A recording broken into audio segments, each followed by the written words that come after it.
ವಿಕಾಸ್ ಮೇಲೆ wing commander ಹಲ್ಲೆ ಪ್ರಕರಣಕ್ಕೆ ಸಂಬಂಧಪಟ್ಟಂತೆ ವಿಂಗ್ ಕಮಾಂಡರ್ ವಿರುದ್ಧ ಎಫ್ಐಆರ್ ನಲ್ಲಿ ಕಾಕಿ ಕಳ್ಳಾಟ ಆಡ್ತಾ ಇದೆ.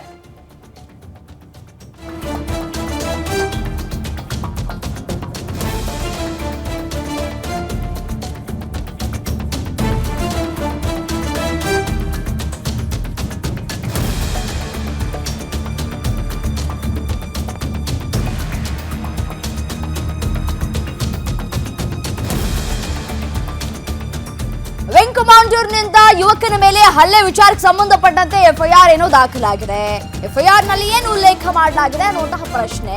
ಬೈಯಪ್ಪನಹಳ್ಳಿ ಪೊಲೀಸ್ ಠಾಣೆಯಲ್ಲಿ ಪ್ರಕರಣ ದಾಖಲಾಗಿದೆ. ಎಫ್ಐಆರ್ ಶಿಲಾದಿತ್ಯ ಬೋಸ್ ಹೆಸರು ಬದಲಾಗಿದೆ, ವ್ಯಕ್ತಿ ಅಂತ ಹೇಳಿ ಉಲ್ಲೇಖ ಮಾಡಲಾಗಿದೆ. ಕಾರಿನ ನಂಬರ್ ಆಧಾರದಲ್ಲಿ ಎಫ್ಐಆರ್ ದಾಖಲಾಗಿದೆ. ಎಫ್ಐಆರ್ ನಲ್ಲಿ ಏನಿದೆ? ನೆನೆ ಬೆಳಿಗ್ಗೆ ಸ್ನೇಹಿತನ ಬೈಕ್ ವಾಪಸ್ ನೀಡೋದಕ್ಕೆ ಹೋಗ್ತಾ ಇದ್ದಂತಹ ವಿಕಾಸ್ ಕುಮಾರ್ ಅವರು ಚಿನ್ ಫ್ಯಾಕ್ಟರಿ ಸಿಗ್ನಲ್ ಬಳಿ ಬೈಕ್ಗೆ ಟಚ್ ಆದ ಕಾರು. ಅದಕ್ಕೆ ಕಾರನ್ನ ಅಡ್ಡ ಹಾಕಿ ಯಾಕೆ ಟಚ್ ಮಾಡಿದ್ರಿ ಅಂತ ಪ್ರಶ್ನೆ ಮಾಡಿದ್ದಾರೆ ವಿಕಾಸ್. ಕಾರಿನಿಂದ ಇಳಿದು ಬಂದ ವ್ಯಕ್ತಿ ಕಾಲಿನಿಂದ ಒದ್ದು ಬೈಕ್ ಕೆಳಗೆ ಬೀಳಿಸ್ತಾನೆ. ಅದನ್ನ ಕೇಳಿದಾಗ ನಿರಂತರವಾಗಿ ಕೈಗಳಿಂದ ವಿಕಾಸ್ ಮೇಲೆ ಹಲ್ಲೆಯನ್ನು ಮಾಡ್ತಾರೆ. ಸ್ನೇಹಿತನಿಗೆ ಕರೆ ಮಾಡೋದಕ್ಕೆ ವಿಕಾಸ್ ಮೊಬೈಲ್ ತೆಗೆದಾಗ ಮೊಬೈಲ್ ಅನ್ನ ಎಸಿತಾನೆ, ಜೊತೆಗೆ ಬೈಕ್ ನ ಕೀ ಎಸಿತಾನೆ. ಕುತ್ತಿಗೆ ಹಿಡಿದು ಸಾಯಿಸೋದಕ್ಕೂ ಕೂಡ ಪ್ರಯತ್ನವನ್ನ ಪಟ್ಟಿದ್ದಾರೆ ವಿಂಗ್ ಕಮಾಂಡರ್. ವಿಕಾಸ್ ನೀಡಿದ ದೂರಿನ ಅನ್ವಯ ಶಿಲಾದಿತ್ಯ ಬೋಸ್ ಮೇಲೆ ಎಫ್ಐಆರ್ ದಾಖಲಾಗಿದೆ. ಎಫ್ಐಆರ್ ದಾಖಲು ಮಾಡಿದ್ದಾರೆ, ಓಕೆ. ಆದ್ರೆ ಯಾಕೆ ಶಿಲಾದಿತ್ಯ ಬೋಸ್ ಹೆಸರನ್ನ ಇಲ್ಲಿ ಸೂಚಿಸಿಲ್ಲ? ಪೊಲೀಸ್ ಅಧಿಕಾರಿಗಳೇ ಕಳ್ಳಾಟ ಆಡ್ತಾ ಇರೋದು ಗೊತ್ತಾಗ್ತಾ ಇದೆ. ಅಷ್ಟೊಂದು ಭಯನಾ? ಯಾಕಷ್ಟು ಭಯ? ತಪ್ಪು ಯಾರು ಮಾಡಿದ್ರು ತಪ್ಪೇ, ಎಂತ ಮೇಲಧಿಕಾರಿ ಮಾಡಿದ್ರು ತಪ್ಪೇ. ತಪ್ಪು ಯಾರೇ ಮಾಡಿದ್ರು ಅವರ ವಿರುದ್ಧ ಎಫ್ಐಆರ್ ದಾಖಲಾಗಬೇಕು, ಆತನನ್ನ ಬಂಧಿಸಬೇಕು. ವಿಡಿಯೋ ಫುಟೇಜ್ ಕೂಡ ಸಿಕ್ಕಿದೆ, ಸಾಕ್ಷಿಗಳು ಕೂಡ ಲಭ್ಯ ಆಗಿದೆ. ವಿಕಾಸ್ನ ಮಾತ್ರ ಆರಾಮಾಗಿ ಈಸಿಯಾಗಿ ಬಂಧಿಸಿದ್ರಿ. ಕನ್ನಡಿಗರ ಮೇಲೆ ನೀವೇ ದೌರ್ಜನ್ಯ ಮಾಡ್ತಾ ಇದ್ದೀರಿ. ನೀವೇ ದೌರ್ಜನ್ಯವನ್ನ ಮಾಡ್ತಾ ಇರೋದು, ಬೇರೆ ಯಾರು ಅಲ್ಲ.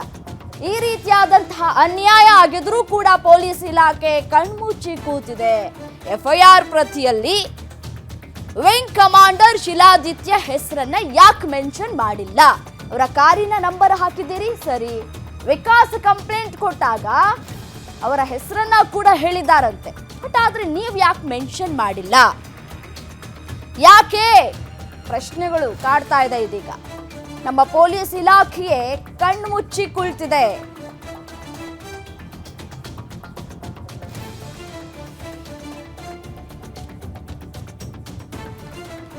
ಇದೀಗ ಪೊಲೀಸ್ ಇಲಾಖೆಯೇ ತಲೆ ತಗ್ಗಿಸುವಂತಹ ಕೆಲಸಗಳನ್ನ ಪೊಲೀಸ್ ಇಲಾಖೆಯೇ ಮಾಡಿಕೊಂಡಿರುವಂಥದ್ದು. ವಿಕಾಸ್ ಅವರು ಕೂಡ ವೆರಿ ಕ್ಲಿಯರ್ ಆಗಿ ಮೆನ್ಷನ್ ಮಾಡಿದ್ದಾರೆ. ಆತನ ಹೆಸರು ಮೆನ್ಷನ್ ಮಾಡಿ ಎಫ್ಐಆರ್ ಅನ್ನ ಮಾಡಿಸಿದ್ದಾರೆ. ಬಟ್ ಆದ್ರೆ ಎಫ್ಐಆರ್ ಪ್ರತಿ ಬರೆಯುವಂತಹ ಸಂದರ್ಭದಲ್ಲಿ ಪೊಲೀಸ್ ಇಲಾಖೆ ಕಣ್ಣು ಮುಚ್ಚಿ ಕದ್ದು ಮುಚ್ಚಿ ಕಣ್ ತಪ್ಪಿಸುವಂತಹ ಕೆಲಸವನ್ನ ಮಾಡಿರುವಂಥದ್ದು. ವಿಕಾಸ್ ವಿರುದ್ಧ ಎಫ್ಐಆರ್ ದಾಖಲಾದಾಗ ವಿಕಾಸ್ ಹೆಸರು ಮಾತ್ರ ಗೊತ್ತಿತ್ತು ನಿಮಗೆ. ವಿಕಾಸ್ ಅವರು ಹೆಸರು ಹೇಳಿ ನಿಮಗೆ ಎಫ್ಐಆರ್ ಬರೆಯೋದಕ್ಕೆ ಹೇಳಿದಂತಹ ಸಂದರ್ಭದಲ್ಲಿ ಬರೀ ವ್ಯಕ್ತಿ ಅಂತ ಹೇಳಿ ಯಾಕೆ ಉಲ್ಲೇಖ ಮಾಡಿದ್ರಿ? ಕಾರಿನ ನಂಬರ್ ಮಾತ್ರ ನೀವು ಬಳಕೆ ಮಾಡ್ಕೊಂಡ್ರಿ.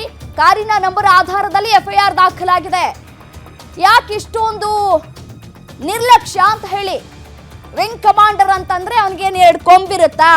ಅವ್ರು ಮಾತ್ರನ ಬರೀ ದೇಶ ಕಾಯೋದು, ಬೇರೆ ಯಾರು ಕಾಯಲ್ವಾ? ನಾವು ಎಷ್ಟು ಹೆಮ್ಮೆಯಿಂದ ಹೇಳ್ಕೊಳ್ತೀವಿ. ಭಾಷೆ, ಜಾತಿ ಎಲ್ಲವನ್ನು ಕೂಡ ಮರ್ತು ಬಿಡ್ತೀವಿ. ಸೈನಿಕ ಅಂತಂದ್ರೆ ಅವ್ನು ನಮ್ಮ ಸೈನಿಕ, ಹೆಮ್ಮೆಯ ಸೈನಿಕ.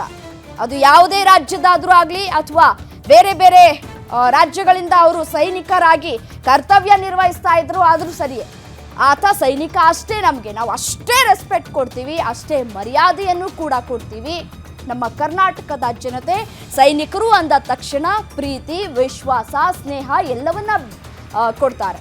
ಆದ್ರೆ ವಿಂಗ್ ಕಮಾಂಡರ್ ಮಾಡಿರುವಂತಹ ಕೆಲಸ ಸರಿನಾ? ಆತ ಮಾಡಿರುವಂತಹ ಹಲ್ಲೆ ಸರಿನಾ? ಆತ ಒಂದಷ್ಟು ರೂಲ್ಸ್ ಗಳನ್ನ ಕೂಡ ಬ್ರೇಕ್ ಮಾಡಿದ್ದಾನೆ. ವಾಯುನೆಲೆಯ ಪ್ರೋಟೋಕಾಲ್ ಅನ್ನ ಕೂಡ ಇಲ್ಲಿ ಉಲ್ಲಂಘನೆ ಮಾಡಲಾಗಿರೋದು ಗೊತ್ತಾಗ್ತಾ ಇದೆ. ಇಂಡಿಯನ್ ಏರ್ ಫೋರ್ಸ್ ನಲ್ಲಿ ಒಂದಷ್ಟು ನಿಯಮಗಳು, ರೂಲ್ಸ್ಗಳು ಕೂಡ ಇರುತ್ತೆ. ಅದ್ಯಾವುದನ್ನು ಕೂಡ ಫಾಲೋ ಮಾಡಿಲ್ಲ ವಿಂಗ್ ಕಮಾಂಡರ್. ಏನ್ ರೂಲ್ಸ್ಗಳಿರತ್ತೆ? ಬಹಿರಂಗವಾಗಿ ಸಾಮಾಜಿಕ ಜಾಲತಾಣಗಳಲ್ಲಿ ಲೈವ್ ಬರೋದು, ವಿಡಿಯೋ ಅಪ್ಲೋಡ್ ಮಾಡೋದು ಯಾವುದು ಮಾಡಂಗಿಲ್ಲ. ಒಬ್ಬ ವಿಂಗ್ ಕಮಾಂಡರ್ ಆಗಿ ಏನೇ ಇದ್ರೂ ಕೂಡ ಅವರ ನಿಯಮಗಳನ್ನ ಪಾಲನೆ ಮಾಡಿ FIR ಅನ್ನ ದಾಖಲು ಮಾಡಬೇಕೇ ಹೊರತು ಈ ರೀತಿಯಾಗಿ ವಿಡಿಯೋ ಹರಿಬಿಟ್ಟು ತಾನೇನೂ ಮಾಡಿಲ್ಲ, ತಾನು ಒಳ್ಳೆಯವನು ಅಂತ ಹೇಳಿ ರೂಪಿಸಿಕೊಳ್ಳೋದಕ್ಕೆ, ಬಿಂಬಿಸಿಕೊಳ್ಳೋದಕ್ಕೆ ಪ್ರಯತ್ನಗಳಾಗಿದೆ. ಡೀಟೇಲ್ಸ್ ಕೊಡ್ತಾರೆ ನನ್ನ colleague Ajay, senior crime reporter, phone ಸಂಪರ್ಕದಲ್ಲಿದ್ದಾರೆ. ಎಸ್ ಅಜಯ್, FIR ಪ್ರತಿಯಲ್ಲಿ ಏನಿದೆ? ವಿಂಗ್ ಕಮಾಂಡರ್ ಹೆಸರನ್ನ ಯಾಕೆ ಉಲ್ಲೇಖ ಮಾಡಲಿಲ್ಲ? ವಿಕಾಸ್ ಕಂಪ್ಲೇಂಟ್ ಕೊಟ್ಟಂತಹ ಸಂದರ್ಭದಲ್ಲಿ ವಿಂಗ್ ಕಮಾಂಡ್ ಹೆಸರನ್ನ ಹೇಳಿದ್ರು ಅನ್ನೋದು ಗೊತ್ತಾಗ್ತಾ ಇದೆ. ಯಾಕೆ ಈ ಕಳ್ಳಾಟ ಪೊಲೀಸ್ ಇಲಾಖೆಯಿಂದ ಅಂತ? ರಮ್ಯಾ, ವಿಂಗ್ ಕಮಾಂಡರ್ ನಿಂದ ಯುವಕನ ಮೇಲೆ ಹಲ್ಲೆ ಮಾಡಿದಂತ ವಿಚಾರಕ್ಕೆ ಸಂಬಂಧಪಟ್ಟ ಹಾಗೆ ಈಗಾಗಲೇ ಬೈಯಪ್ಪಲ್ಲಿ ಪೊಲೀಸ್ ಠಾಣೆ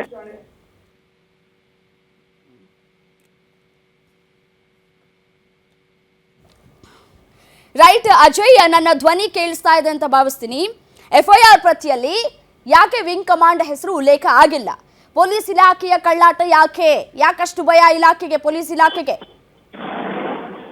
ಖಂಡಿತ ಈ ಒಂದು ಪ್ರಕರಣದಲ್ಲಿ ಈಗ ಮೇಲ್ನೋಟಕ್ಕೆ ಗಮನಿಸಬೇಕಾದಂತ ವಿಚಾರ ಅಂತಂದ್ರೆ, ಇಲ್ಲಿ ಬೈಯಪ್ನಲ್ಲಿ ಪೊಲೀಸರು ಯಾಕೆ ವಿಂಗ್ ಕಮಾಂಡರ್ ಹೆಸರನ್ನ ನಮೂದು ಮಾಡಿದರೆ FIR ಅನ್ನ ದಾಖಲು ಮಾಡಿದ್ದು ಕೆಲವೊಂದಷ್ಟು ಅನುಮಾನಗಳಿಗೆ ಎಡೆ ಮಾಡಿಕೊಟ್ಟಿದೆ. ಯಾಕಂದ್ರೆ ದಾಳಿಯನ್ನ ಮಾಡಿ ಆತ ಒಂದು ಹಲೆಯನ್ನ ಮಾಡಿ ನಂತರ ಆತನೇ ಬಂದು ಒಂದು ವಿಡಿಯೋನ ಮಾಡಿ ಸಾಮಾಜಿಕ ಜಾಲತಾಣಗಳಲ್ಲಿ ಪೋಸ್ಟ್ ಮಾಡ್ತಾನೆ. ನಂತರ ವಿಕಾಸ್ ಅನ್ನೋ ಯುವಕನನ್ನ ಬೈಯಪ್ನಲ್ಲಿ ಪೊಲೀಸರು ಅಲ್ಲೇ ಒಂದು ಕೇಸನ್ನ ಹಾಕಿ ಆತನನ್ನ ವಶಕ್ಕೆ ಪಡೆದು ಈಗಾಗಲೇ FIR ಕೂಡ ದಾಖಲಿಸಿದ್ದಾರೆ. ಯಾವಾಗ ಈ ಒಂದು ವಿಚಾರದಲ್ಲಿ CCTV ಯಾವಾಗ ಪೊಲೀಸರಿಗೆ ಸಿಗುತ್ತೆ, ಸಾಮಾಜಿಕ ಜಾಲತಾಣಗಳಲ್ಲಿ ಸೇರಿದಂತೆ ನಮ್ಮ ಮಾಧ್ಯಮದಲ್ಲೂ ಕೂಡ ಹೆಚ್ಚು ಪ್ರಸಾರ ಆಗುತ್ತೆ. ಇಲ್ಲಿ ವಿಂಗ್ ಕಮಾಂಡರೇ ಯುವಕನ ಮೇಲೆ ಸಾಕಷ್ಟು ಬಾರಿ ಹಲ್ಲೆಯನ್ನ ಮಾಡಿದ್ದಾರೆ. ರೋಡ್ ಅಲ್ಲಿ ಬಿದ್ದಂತ ಸಂದರ್ಭದಲ್ಲೂ ಕೂಡ ಹೆಲ್ಮೆಟ್ ಇಂದ ಹಲ್ಲೆಯನ್ನ ಮಾಡಿದ್ದಾನೆ, ಜೊತೆಗೆ ಕಾಲಿನಿಂದ ಒದ್ದು ಕೂಡ ಹಲ್ಲೆಯನ್ನ ಮಾಡಿರೋದು ಸ್ಪಷ್ಟವಾಗಿ CCTVಯಲ್ಲಿ ಸೆರೆಯಾಗಿರುತ್ತೆ. ಹೀಗಾಗಿ ಆತನ ವಿರುದ್ಧವಾಗಿ ರೈಟ್, ಸಂಪರ್ಕ ಸಾಧ್ಯ ಆಗ್ತಿಲ್ಲ. ಥ್ಯಾಂಕ್ ಯು ತಮ್ಮೆಲ್ಲ ಮಾಹಿತಿಗಾಗಿ Ajay Gowda. Indian air force rules ಪ್ರಕಾರ ಒಂದಷ್ಟು ರೂಲ್ಸ್ಗಳು ಕೂಡ ಇರುತ್ತೆ, ನಿಯಮಗಳು ಕೂಡ ಇರುತ್ತೆ. ಅದೆಲ್ಲವನ್ನ ಕೂಡ ವಿಂಗ್ ಕಮಾಂಡರ್ ಅಂತ ನಾವೇನು ಕರಿತಾ ಇದ್ದೀವಿ, ಶಿಲಾಂಧ್ರ ಅಂತ ನಾವೇನು ಹೇಳ್ತಾ ಇದ್ದೀವಿ, ಆತ ಬ್ರೇಕ್ ಮಾಡಿದ್ದಾನೆ. ಇದಕ್ಕೆ ಇಂಡಿಯನ್ ಏರ್ ಫೋರ್ಸ್ ಯಾವ ರೀತಿಯಾದಂತಹ ಕ್ರಮವನ್ನ ತೆಗೆದುಕೊಳ್ಳುತ್ತೆ ಅನ್ನುವಂತಹ ಒಂದು ಪ್ರಶ್ನೆಯಾದರೆ, ಪೊಲೀಸ್ ಇಲಾಖೆ ಬಚಾವ್ ಮಾಡೋದಕ್ಕೆ ಪ್ರಯತ್ನವನ್ನ ಮಾಡ್ತಾ ಇದೆ ಅನ್ನೋದಕ್ಕೆ FIR ಪ್ರತಿಯೇ ಸಾಕ್ಷಿಯಾಗಿ ಇರುವಂಥದ್ದು. ಯಾಕಿಷ್ಟು ಅಯ್ಯೋ ಅನ್ನುವಂತಹ ರೀತಿಯಾಗಿ ಯಾಕೆ ನಡ್ಕೊಳ್ತಾ ಇದ್ದಾರೆ ಅನ್ನುವಂತಹ ಪ್ರಶ್ನೆಗಳು ಕೂಡ ಇಲ್ಲಿ ಉದ್ಭವ ಆಗ್ತಾ ಇರುವಂಥದ್ದು. 108 ಅನುಮಾನಗಳು ಕೂಡ ಇಲ್ಲಿ ವ್ಯಕ್ತವಾಗ್ತಾ ಇರುವಂಥದ್ದು. ಮೊದಲಿಗೆ FIR ದಾಖಲಾಗುವ ಮುನ್ನ ಯಾಕೆ ಒಂದಷ್ಟು CCTV ಪರಿಶೀಲನೆಗಳಾಗಿಲ್ಲ ಅನ್ನುವಂತಹ ಪ್ರಶ್ನೆ, ಯಾಕೆ ಸ್ಥಳಕ್ಕೆ ಹೋಗಿ ಪರಿಶೀಲನೆ ಮಾಡಲಿಲ್ಲ, FIR ದಾಖಲು ಮಾಡಿಕೊಳ್ಳೋದಕ್ಕೂ ಮುಂಚೆ ಇಬ್ಬರನ್ನ ಕೂರಿಸಿ ಏನಾಯ್ತು ಸ್ಥಳದಲ್ಲಿ ಅಂತ ಹೇಳಿ ಯಾಕೆ ಎನ್ಕ್ವೈರಿ ಮಾಡಿಲ್ಲ, ಯಾಕೆ ಬೇರೆ ಬೇರೆ ಸಂದರ್ಭದಲ್ಲಿ ಬೇರೆ ಬೇರೆ ವಿಚಾರಗಳು ಕೂಡ ಬಂದಂತಹ ಸಂದರ್ಭದಲ್ಲಿ ಖಾಕಿ ಇಲಾಖೆ ಸಮಾಧಾನ ಮಾಡಿಸಿ ಕೂರಿಸಿ ಅವರನ್ನ ಸಪ್ರೇಟ್ ಆಗಿ ಕಳಿಸುವಂತಹ ಕೆಲಸವನ್ನ ಮಾಡುತ್ತೆ. ಅದ್ಯಾಕಿಲ್ಲ ಆಗಿಲ್ಲ? ವಿಂಗ್ ಕಮಾಂಡರ್ ಅಂದ ಮಾತ್ರಕ್ಕೆ ಓಕೆ, ನಮ್ಮ ದೇಶ ಕಾಯುವಂತಹ ಸೈನಿಕನಿಗೂ ಕೂಡ ಒಂದು ಮರ್ಯಾದೆ ಇದೆ, ಅಷ್ಟೇ ಮರ್ಯಾದೆಯನ್ನು ನಾವು ವಿಂಗ್ ಕಮಾಂಡರ್ಗೂ ಕೂಡ ಕೊಡ್ತೀವಿ. ಅದೊಂದು ಉನ್ನತ ಹುದ್ದೆ ಕೂಡ ಹೌದು. ಆದರೆ ಇಲ್ಲಿ ಎಲ್ಲಿ ಅನ್ಯಾಯ ಆಗಿದೆ ಅನ್ನೋದನ್ನ ತಾಳೆ ಹಾಕುವಲ್ಲಿ, ಲೆಕ್ಕ ಹಾಕುವಲ್ಲಿ ಪೊಲೀಸ್ ಇಲಾಖೆ ಯಾಕೆ ಎಡವಿತು, ಯಾಕೆ ಬಚಾವ್ ಮಾಡುವಂತಹ ಕೆಲಸಕ್ಕೆ ಮುಂದಾಗ್ತಾ ಇದೆ ಪೊಲೀಸ್ ಇಲಾಖೆ? FIR ನಲ್ಲಿ ಪೊಲೀಸರು ಕಳ್ಳಾಟವನ್ನ ಆಡ್ತಾ ಇದ್ದಾರೆ. ಹಲ್ಲೆಯ ದೃಶ್ಯವನ್ನ ಕೂಡ ಗಮನಿಸ್ತಾ ಇದ್ದೀರಿ. FIR ಪ್ರತಿಯಲ್ಲಿ ವಿಂಗ್ ಕಮಾಂಡ್ ಹೆಸರು ಕೂಡ ಉಲ್ಲೇಖ ಮಾಡಲಾಗಿಲ್ಲ. ಆತನ ಹೆಸರನ್ನ ಯಾಕೆ ಸೂಚಿಸಿಲ್ಲ? ವಿಂಗ್ ಕಮಾಂಡ್ ಹೆಸರನ್ನ ಸೂಚಿಸಿ ದೂರನ್ನ ಕೊಟ್ಟಿದ್ದಾರೆ ಹಲ್ಲೆಗೆ ಒಳಗಾದಂತಹ ವಿಕಾಸ್, ಆದರೂ ಕೂಡ ಉಲ್ಲೇಖ ಮಾಡಿಲ್ಲ. ಅದೇ ಜಾಗದಲ್ಲಿ ಬೇರೆ ಯಾವ್ದಾದ್ರೂ ವ್ಯಕ್ತಿ ಇದ್ದಿದ್ರೆ ನೀವು ಸುಮ್ಮನೆ ಇರ್ತಿದ್ರಾ? ಅದೇ ವಿಕಾಸ್ ಏನಾದ್ರೂ ದೊಡ್ಡ ಹುದ್ದೆಯಲ್ಲಿದ್ದು ಆತ ಕಂಪ್ಲೇಂಟ್ ಕೊಟ್ಟಿದ್ದಿದ್ರೆ, ಆತ ಏನಾದ್ರೂ FIR ಪ್ರತಿಯಲ್ಲಿ ಆತನ ಹೆಸರನ್ನ ಉಲ್ಲೇಖ ಮಾಡಿದ್ರೆ ಸುಮ್ಮನೆ ಇರ್ತಿದ್ರಾ? ಚಾನ್ಸೇ ಇಲ್ಲ. ಇದು ಕೂಡ ಹಾಗೆ ಅಲ್ವಾ? ನಾವು ನ್ಯಾಯದ ಪರವಾಗಿ, ನಾವು ಸತ್ಯದ ಪರವಾಗಿ. ಎಲ್ಲಿ ಹೋಯ್ತು ನಿಮ್ಮ ನ್ಯಾಯ, ಎಲ್ಲಿ ಹೋಯ್ತು ನಿಮ್ಮ ಸತ್ಯ ಅಂತ